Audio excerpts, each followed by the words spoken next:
আজকে দুপুরের মেনু গরম ভাত আমি তুলে একটু খেয়েছি, তাই জন্য ওটা খাবলানো রয়েছে। চিকেন, এটা হচ্ছে কচুর শাক।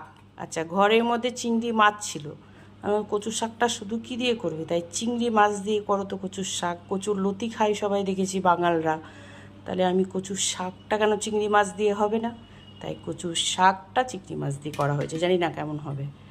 আর এটা আমার পাতলা ঝোল, আলু বেগুন পটল দিয়ে মাছের পাতলা ঝোল। এটা মেয়েদের চিকেন।